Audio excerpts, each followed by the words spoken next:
শহীদ হইল, এদের মৃত বলো না, এরা জীবিত। কার ঘোষণা? বাল হুম ইউরজাকুন। আল্লাহ পাক বলেন কবরের মধ্যে যাওয়ার পর আল্লাহর পক্ষ থেকে জান্নাত থেকে আমার আল্লাহ এদের রিজিক পাঠায়। সুবহানাল্লাহ জোরে কয় না? এদের জান্নাত থেকে রিজিক দেওয়া হয়, এরা রিজিক প্রাপ্ত হয়ে যায়।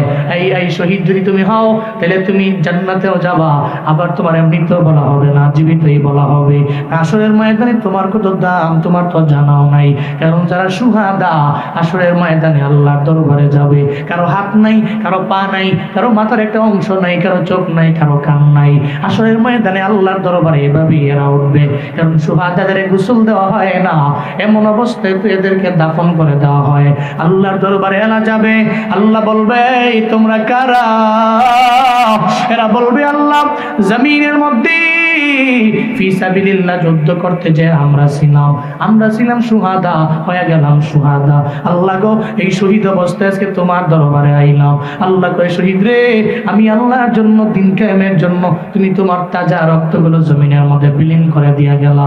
আমি আল্লাহ চাই না তুমি জাহান্নামে যাও, আমি আল্লাহ চাই না মিজানের দাড়ি পাল্লায় তুমি দাঁড়াও, আমি আল্লাহ চাই বেলা হিসাব তুমি জান্নাতে চলে যাও। আরো জোরে আল্লাহু আকবার।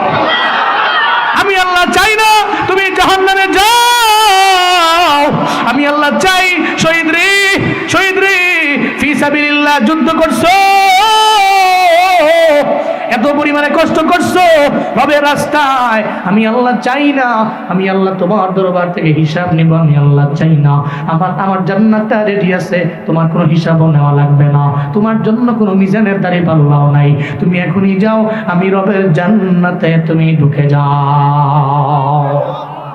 ইহুদি কয় নবী তাহলে এর মানে আমি জান্নাতি হয়ে যাব?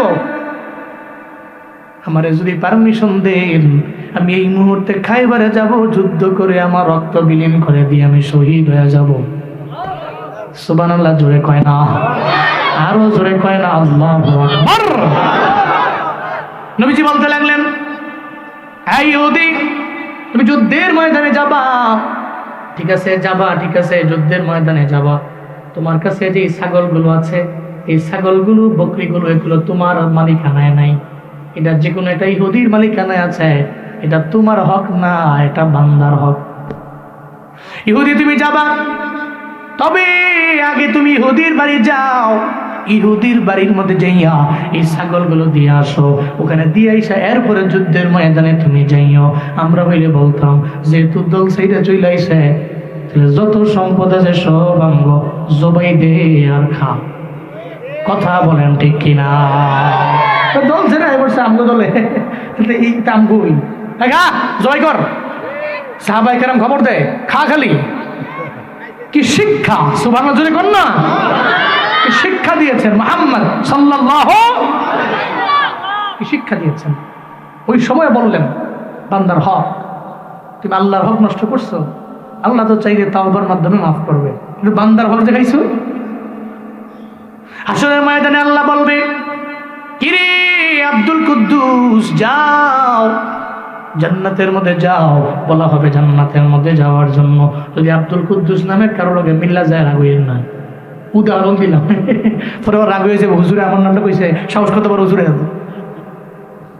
আল্লাহ হাসরের ময়দানে বলবে যাও তোমার নেক আমলের বিনিময়ে জান্নাত। উনি যাবেন, যাওয়ার পথে একজনে দাঁড়ায় যাবে, কই যাও? দাঁড়াও, কাজীপুরা গ্রামের মধ্যে তুমিও ছিলা আমিও ছিলাম, ওই যে আমার কাছ থেকে 20,000 টাকা নিছিলা, বলছিলা দিমু দিমু দিমু দিমু কয়া কয়া আর দেও নাই, ঘুরাইতে ঘুরাইতে মাথায় নষ্ট হয়ে গেছে, আমার জুতা 5 জোড়া পর্যন্ত আমার ক্ষয় হয়ে গেছে, আজকে আমার টাকা তুমি আমায় দাও, এরপরে তুমি জান্নাতের মধ্যে যাও। এবার তো বিপদে পড়ে যাবে বান্দা, আল্লাহর দরবারে গিয়ে বলবে আল্লাহ জমিনের এক ব্যক্তি তো আমার দরবারে 20,000 টাকা চায়, প্রমাণ আসেনি? কয় আমার কাছে তো কোনো প্রমাণ নাই। প্রমাণ আছে, কিরামান কাতিবিন আছে না না? এই কিরামান কাতিবিন ফুটেজ বের করো, বের করা হবে ওই যে গইনা গইনা গইনা গইনা টাকা দিয়েছিল 20,000 টাকা, তুমি বলছিলা দিয়া দিমু 1 মাস পরে, 1 মাসের কথা বলে সারা জীবন লাগাইয়া দাও নাই। ওই ব্যক্তিও তো পাগলের মতো হয়ে গেছে, 3 বছর ঘুরে কয় আর ঘুরেও লাভ নাই। আবার এরকম এমন এমন খাসলতে লোক জমিনের মধ্যে আছে, বহুত লোক আছে দোকান থেকে বাকি খায়। কি খায়? দোকান থেকে বাকি খেয়ে কয় নিও, যাওয়ার সময় কি কয় নিও, তো এবারটা কয় এমনই দেন নিও। এরকম করতে করতে বাড়ি খাইছে, মোটামুটি ধরেন একটা দোকানের মধ্যে বাড়ি খাইছে 1,500, 2,000, 5,000 টাকা বাকি খাইছে। তো খাইয়া এর দোকানে আর যায় না, ঠিক কিনা? হ্যাঁ, এর দোকানের আশেপাশেও নাই, ওই অন্য অন্য দোকানে যায়, ওই দোকান থেকে মালটাল খায়, ওখান থেকে মাল কিনে নিয়ে যায়। তো 5 মাস চলে গেছে, 6 মাস চলে গেছে, তো বছর চলে গেছে। ওই লোক তো কি এই লোকের কোনো দেহা টেহা মিলে না। তো হ্যাঁ চিন্তা করে যে এই লোকের সামনে তো ভুলেও পড়া যাবে না। হঠাৎ করে একদিন মসজিদের মধ্যে পড়ে গেছে। কই পড়ছে? মসজিদের ভিতরে। এখন তোর যাওয়ার কায়দা নাই, কারণ মসজিদের মেন দরজা ছাড়া বেরোবো কোন দিক দিয়া? জানলা না আছে কঠিন, এদিকে জানলায় গিরি আবার ঠাই, যাইব কোন দিকে দৌড় দিয়া? ধরে রেখেছে কই যাও? তুমি যে বাড়িতে খাইয়া তুমি যে আমার টাকা টুকা দেও না, কাহিনী কি? এটা বলার পরে তো এক কয় যে তোর কি লজ্জা শরম নাই? তোর কারে কয়? যে ব্যক্তি ফা না হেরে কয় তোর কি লজ্জা শরম নাই? এই কয়টা টিহা কি এতদিন খাওয়া লাগে? হের বলে লজ্জা নাই, হের লজ্জা আছে। নাউজুবিল্লাহ জোরে কয় না, শরম একটু শরম তার নাই। তোর এরম ফিরতি আমি দেখছি না। 5,000 টাকা লাগে তুই আমার মসজিদে ধর লাগে, মানে হের বলে লজ্জা নাই আর হের বলে আস। কি কইবেন আপনি? কিন্তু হাসনের মধ্যে ধরা করা ধরা দাঁড়িয়ে যাবে। হাই কই যাও? কই জান না থেকে দাঁড়া, স্টপ, টেকা দাও। তা হাসনের ময়দানে কি টাকা টুকা আছে নাকি? না কিছু নাই, তেমন ডলার আছে কি আছে নাকি? না অনেকে চিন্তা করতে আছে মনে হয়। না কিছু নাই, ডলারও নাই, রিয়ালও নাই, কিছুই নাই, কোনো টাকাই নাই। ওখানে শুধু খেলা হবে নেকের। কিসের? আল্লাহু আকবার, নেকের খেলা, টাকার খেলা নয়। আল্লাহর দরবারে বলবে আল্লাহ গো এখন আমি কি করব, কেমনে আমি জান্নাতের মধ্যে যাব? আমার গ্রামের একটা লোক তো সামনে দাঁড়ায় গেছে, আমি তারে কি বলবো? এটা বলার পরে আল্লাহ বলবে এখন টাকা আসেনি? কয় নাই। আসেনি ডলার? কয় নাই। কি আছে? কয় আছে তো আমার নেক আমল। কয় তারে টাকা অনুযায়ী নেক আমল দাও। নেক আমল টাকা অনুযায়ী দিতে যাইয়া দেখা যাবে ওই লোকটা কনফার্ম জাহান্নামী হয়ে গেছিল, ওই লোকটা জাহান্নাম থেকে ফিরে জান্নাতে যাবে। টাকার বিনিময়ে নেক আমল দিতে দিতে একটা পর্যায়ে বান্দার নেক আমলের পাল্লাটা হালকা হয়ে যাবে, ওরে জান্নাত থেকে ফিরাইয়া জাহান্নামে নিক্ষেপ করা হবে। চিল্লায় পড়া যাবে কি নাউজুবিল্লাহ। এই জন্য বান্দার হক বড় মারাত্মক ব্যাপার। মদিনার নবী কয় ইহুদি রে, তোমার সঙ্গে যেই ছাগলগুলো আছে তুমি এগুলা নিয়ে যাও, ইহুদির বাড়ির মধ্যে নিয়ে তার দরবারে দিয়ে আসো। কারণ আমরা তো সবাই মিলে জান্নাতে যাইবার চাই, কেউ আটকাবার চাই না রে ইহুদি এবার চলে গেলেন, ছাগলগুলো দিয়ে আইসা যুদ্ধের ময়দানে উনি ঝাঁপিয়ে পড়লেন। যুদ্ধের ময়দানে গিয়া জোশ নিয়ে যুদ্ধ করে একটা পর্যায়ে উনি শহীদ হয়ে গেছে। সুবহানাল্লাহ জোরে কয় না? শহীদ হয়ে গেল। খায়বারের যুদ্ধ যখন শেষ হয়ে গেছে ওই মুহূর্তে আল্লাহর নবীজি বললেন, আয়েশা ভাই কেরামেরা যারা খায়বারের যুদ্ধের জমিন থেকে বিদায় নিয়ে চলে গেল, হয়ে গেল সুহাদা, এই সব সুহাদাদের আমার সাথে আনো, আমার কাছে আনো, এদের একসাথে করে দাও। এদের যখন একসাথে করা হলো একটা পর্যায়ে সবাইরে চিনি, কিন্তু একটা লোকেরা চিনে না, সাহাবায়ে কেরামেরা। সাহাবায়ে কেরাম যা বলে নবী একটা লোক এখানে আছে, চিনি না, উনি কে? জীবনে কোনোদিন দেখিও নাই, আমার সঙ্গে চলেও নাই। আমার মায়ার নবী কয় ও সাহাবায়ে কেরামেরা, তাহার দিকে তাকাইয়া নবীর চোখ দিয়ে গড়ায় গড়ায় পানি পড়ে। একটু তাকাইয়া দেখ না, এমন একটা ব্যক্তি তার কপালে তো ভালো, ঈমান আনার পরে নামাজও পড়ে নাই, রোজাও রাখে নাই, কোনো আমল করে নাই, যুদ্ধের ময়দানে গেছে, জিহাদ করছে, শহীদ হয়ে গেছে, তার কপালে আছে মাওলার জান্নাত। কার কপালে বাবা জান্নাত? নামাজ পড়ে নাই, রোজা রাখে নাই, আমল করে নাই, কোনো কিছুই করে নাই, ঈমান নাই না, যুদ্ধের ময়দানে চলে গেছে, দোকান থেকে শহীদ হয়ে গেছে, দেখো তার দিকে, তার নসিব কত ভালো, সে জান্নাতি মানুষ। তো ঈমান নাই না, আপনার ঈমান নাই না, আপনি নামাজ পড়া আমল পড়া মরে গেছেন, তো জান্নাতি আপনি। অথবা আপনি ঈমান আনছেন, আবার ঈমান অবস্থায় আপনার মরণ হয়ে গেছে, আপনি জান্নাতি মানুষ। সুবহানাল্লাহ জোরে পড়বেন না? আল্লাহ আমাদের প্রত্যেককে তুমি ঈমানি মরণ নসিব করো, আরো জোরে পড়ে না আমিন। ঈমানি মরণ বড় দামি মরণ। রাবিয়া বসরি বললেন, হাসান বসরি আপনি আগে নাম্বার 1 টেনশনটা দূর করেন, আমার ঈমানের সাথে মরণ হবে কি হবে না। উনি বলল, ঈমানের সাথে মরণ তো আমারই খবর নাই, আমি তোমারটা বলবো কেন? তা ঠিক আছে, তাহলে 1 নাম্বার টেনশনটা দূর করতে পারলেন না, সত্য মানতে পারলেন না। 2 নাম্বার টেনশন কয়টা? যে 3টা কইছে হে মনে হয় ঘুমাইছে। সবাই এখন কয়টা টেনশন? কয়টা? 4টা। নাম্বার 1 টেনশন, ঈমানের সাথে আমার মরণ হবে কি হবে না।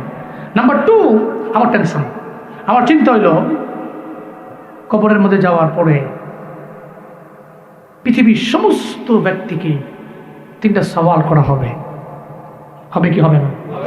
3টা সওয়াল করা হবে।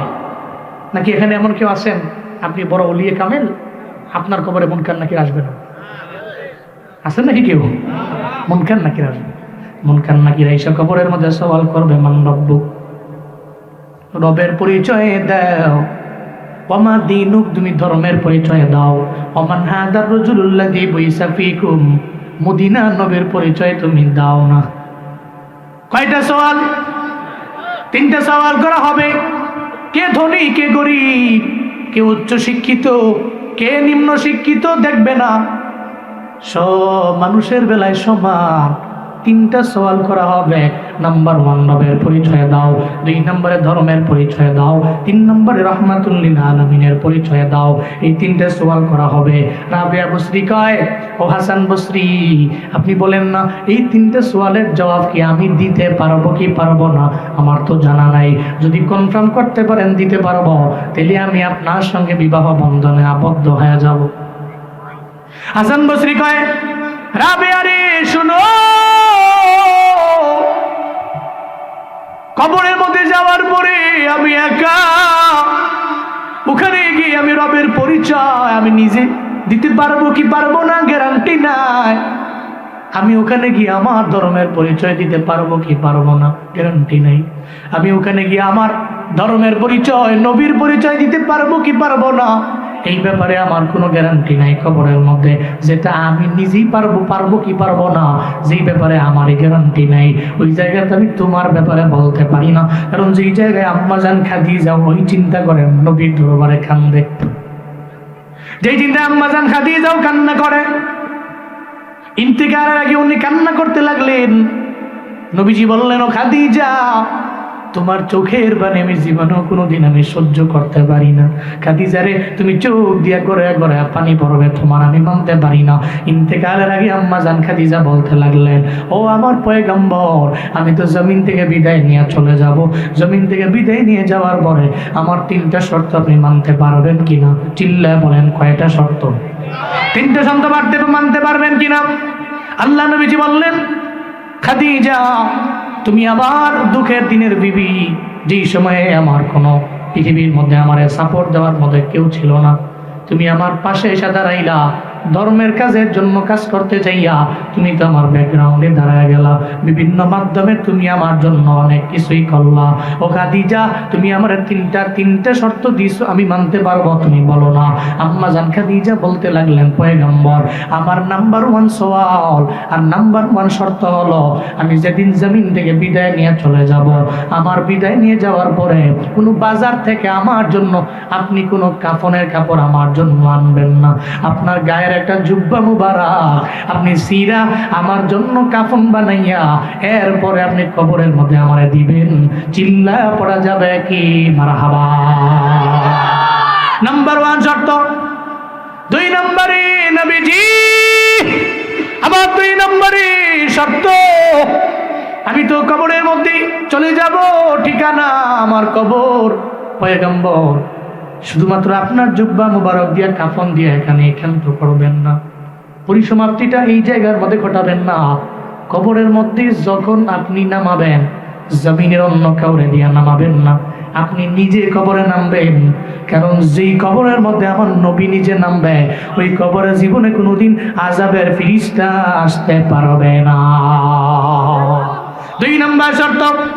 এরপরে তিন নাম্বার, পয়গম্বর আপনার দরবারে আমি আরজি জানাই, সবাই তো আমার মাটি দিয়া বিদায় নিয়ে চলে যাবে, কারণ কবরের পাশে তো কেউ যায় না, কেউ থাকেও না, কবরে তো নিতর দেহটাই পড়ে থাকে, কেউ যায় না। এই আবার কবর দেওয়ার পরে একটা সেকেন্ডের জন্য তো কেউ দাঁড়ায় না, সবাই তো একটু পরে বিদায় নিয়ে চলে যায়। ও পয়গম্বর আপনি আমারে বিদায় নিয়ে যাবেন না, আপনি আমারে বিদায় দিয়ে আপনার বাসার মধ্যে যাবেন না। পয়গম্বর আপনি পাশে দাঁড়ায় থাকবেন, মুনকার নাকির এসে সওয়াল করবে, ওই সওয়ালের জবাব আপনি নিজেই দিয়ে দিবেন, এরপরে দিয়া বাড়ির মধ্যে যাবেন। তিন নাম্বার শর্ত, চিল্লায়া পড়া যাবে কি আল্লাহু আকবার। শর্ত তিনটা মানবেন। নবীজি বলেন মানবো, চোখের পানি বন্ধ হয়ে গেছে, সুবহানাল্লাহ জোরে পড়বেন না। নবীজি কয় মানলাম।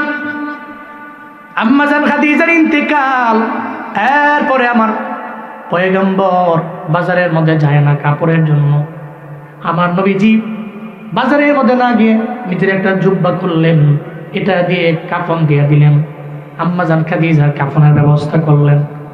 দুই নাম্বার শর্ত, কবরের মধ্যে নামা লাগবে।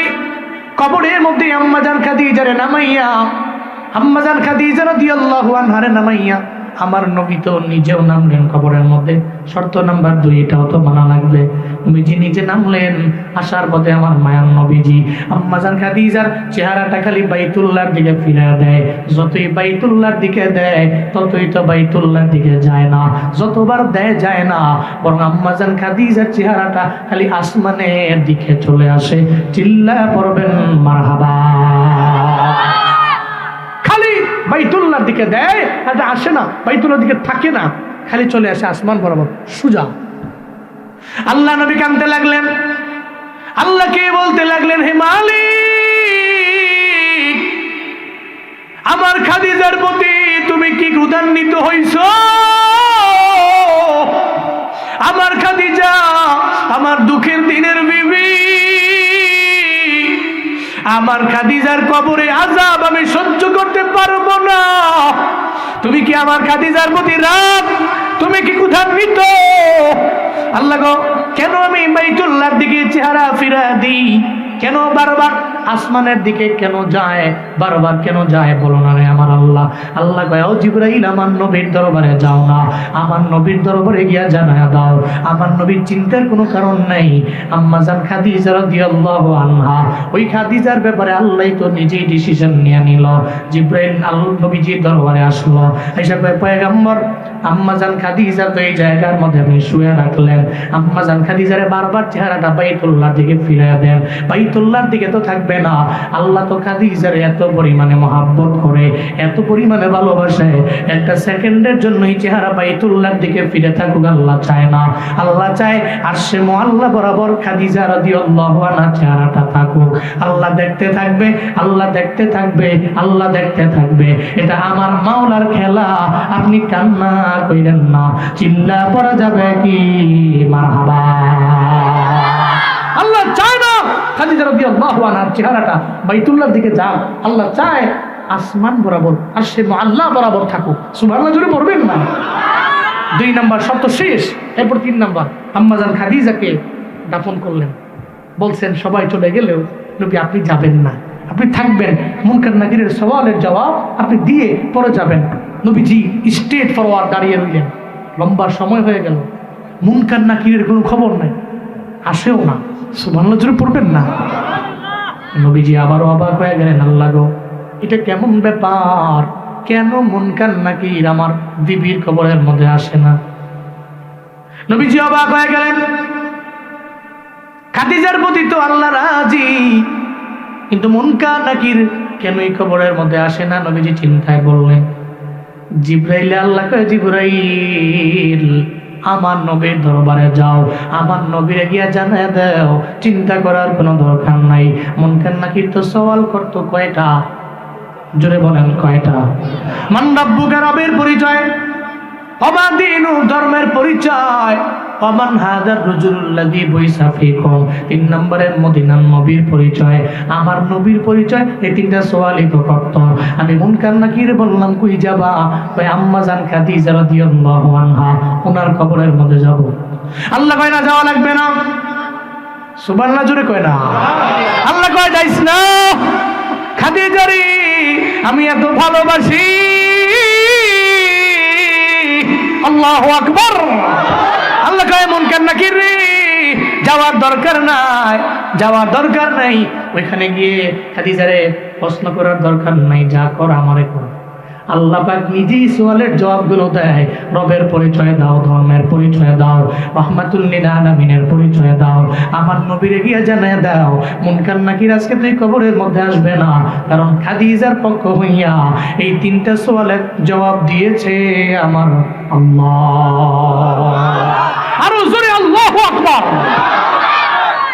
কবরের মধ্যে সওয়াল কয়টা? জোরে বলেন কয়টা? 3টা সওয়ালের জবাব। রাবেয়া বসরি বলে, আমি দিতে পারবো কি পারবো না এই ব্যাপারে কোনো গ্যারান্টি আসেনি। কয় নাই, আমি তো বলতে পারবো না, আমার নিজেরই খবর নাই, তোমার ব্যাপারে আমি কি বলবো। 2 নাম্বার প্রশ্ন, 2 নাম্বার শর্ত চলে গেল। তাহলে শর্তের ওই টেনশনটা মুক্ত করতে পারলেন না, বিবাহ বন্ধনে আবদ্ধ হবো কেমনে? বাকি আছে কয়টা? জোরে বলেন কয়টা? রাবেয়া বসরি বলতে লাগলেন, আমার উস্তাদ হাসান বসরি 3 নাম্বার প্রশ্ন হলো, আর আমার মনের মধ্যে টেনশন হলো। আসরের ময়দানে দল হবে 2টা, একটা দল হবে আবরার, আর একটা দল হবে ফুজ্জার। এক দল হবে নেক আমল করনেওয়ালা, আর এক দল গুনাহ করনেওয়ালা।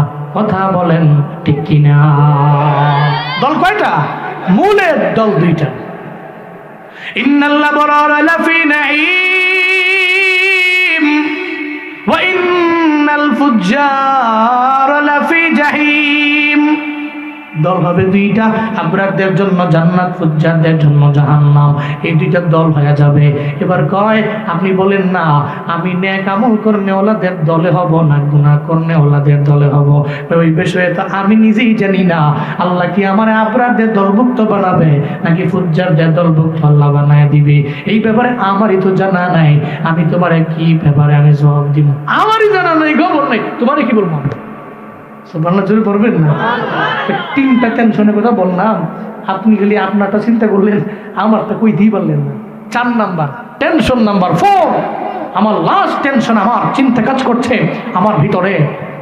হাসরের ময়দানে জান্নাতে যাওয়ার জন্য একটা ব্রিজ পার হওয়া লাগবে। ওই ব্রিজের নাম কি? সবাই বলেন, ব্রিজের নাম কি? যমুনা নাকি? না, মনে করি না যমুনায় জামুকে 550টা টুল দিয়া এবার কেউ জামুকে দৌড়িয়া হুন্ডে টুলে জামুকে। এটা যমুনা ব্রিজ না, এটা পদ্মা না, এটা ফুলছিরা, ঠিক কিনা? ওটা পার হওয়ার জন্য আমল লাগবে, সিরাতুল মুস্তাকিমের পথে পথে চলা লাগবে। এটা সেই ব্রিজ, সেই ফুলছিরা। আমি ফুলছিরা পার হইয়া জাহান্নামকে অতিক্রম করে জান্নাতে যাওয়া সম্ভব কিনা? কে বললেন? রাবিয়া বসরি বললেন। হাসান বসরি কই, এই বিষয়ে আমারই খবর নাই। বলছে আর পার হইয়া জান্নাতে আমি যেতে পারবো কিনা এটা আমারই খবর নাই, কারণ ওই ব্রিজের টুল দেওয়ার মতো সে অ্যামাউন্ট আমার হাতে আছে কি নাই আমার নিজেরই তো চিন্তা। আবার আপনার টুল দিব কতক্ষণ নাই, পকেটের টাকা আছে মাত্র 400 টাকা যাওয়ার সময়। এখন আমার সবার সঙ্গে রেডি আছে, এর কাছে একটাও টাকা নাই। যমুনার টুল পাড়াই দিব আমার যাওয়ার সময় 550 টাকা দিয়া, কারণ আমার কাছে টাকা 400 টাকা। এনে যে ভিক্ষা করা ছাড়া কোনো উপায় নাই, আর কারো কাছে নাই। হেরাও মাফ করতো না। মাঝে মাঝে চেক করার সময় ওই আমার ড্রাইভার সাহেব মাঝে মাঝে কয়, আচ্ছা আমরা যে এতবার আসি না সিরাজগঞ্জে, কতবার আইলাম? উত্তরবঙ্গে ঢুকলেই তো যমুনা পার হই, বহুত পার হয়েছি। টাকা দিতে দিতে মনে হয় যে একবার টুল ভরে গেছে, মোটে দিয়ে হই। তো মাঝে মাঝে ড্রাইভার সাহেব কয়, এই যে এতবার আসি মাফ কি করা যায় না? তো না না, প্রয়োজনে 50টা বাড়াই দেন, আরো 550 টাকা 600 টাকা দেন। এমন আরো বাড়ায় দেন। তা আমার কাছে টাকা আছে 2300, কারণ আমি পারবো কেমন, আমার নিজেরই খবর নাই। আরেকজন যদি চাই ভাই আমার কাছেও নাই, আমারে লইয়া ওপার চলেন, কারণ আমার গাড়িটা ভাড়া করে দেন, 550 টাকা আপনি দেন। আমি তুমি আমার নিজেরই তো বিল নাই, আমি আপনারা নিবো কেমনে? হাসান বসরি কয় পৌঁছেরাত নামক ব্রিজটা পার হবো, নিজেরই তো টুল প্লাজায় গিয়া আটকে যাওয়ার সম্ভাবনা আছে, টাকা কি আছে কি নাই এটা আমারই চিন্তা। আবার তোমারে লইয়া আমি তোমার দুইজন লইয়া কেমনে পার হইয়া জান্নাত পর্যন্ত যাবো, এ ব্যাপারে আমারই তো চিন্তা। এই জন্য চিন্তা আপনার, আপনার নিজের চিন্তা আপনি নিজে করেন, নিজেরই তো কোনো খবর নাই, খালি অপরজন নিয়ে চিন্তা।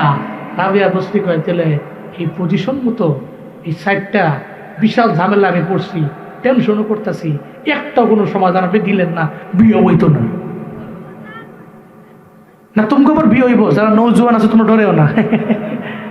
আল্লাহ এদের বউ মিলে দেখ, খুব দ্রুতই মিলে দেখ, জোরে পড়ে না আমিন। নৌজওয়ানদের বিয়ে দিয়ে দিয়েন। নৌজওয়ান হইছে জোয়ান পোলা, অন্যায় করতে জানে, অপরাধ করতে শিখে গেছে, বিয়ে দিয়ে দিবেন, নাহলে সে খারাপ কাজে লিপ্ত হয়ে যাবে। হ্যাঁ, এটা বাবা মারা দেখতে হবে, খুব খুব খেয়াল রাখতে হবে, যাতে নির্দিষ্ট সময়ের পরে দেরি না হয়। তবে এটা কায়দা মতো ইনশাআল্লাহ, হ্যাঁ কায়দা মতো ঝামেলা বুঝা। আবার এই চিন্তা করা যাবে না ফোল্লারে বিয়ে করাইলে হ্যাঁ বউয়ের ফাগল হইয়া পরে আমারও ভুলে যাইব, আর আমারও ভুলে যাইব, এই চিন্তা করে আমগো এলাকায় বহুত লোক আছে 27 বছর 28 বছর হয়ে গেছে এখনো ফোল্লারে বিয়েই করাইছে না। তা 28 বছর হয়ে গেছে, 30 বছর হয়ে গেছে, এর যে বিয়েই করায় নাই, এর যে গুনাহ করে আব্বা আম্মার আমল নামায় এই গুনাহ যা পোষে।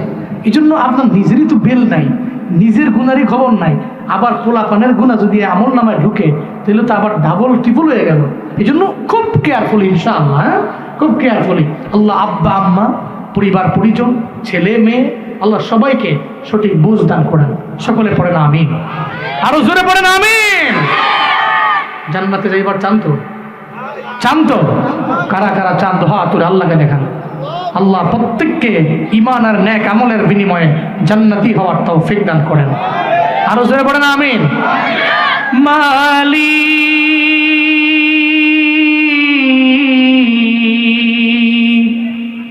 মালি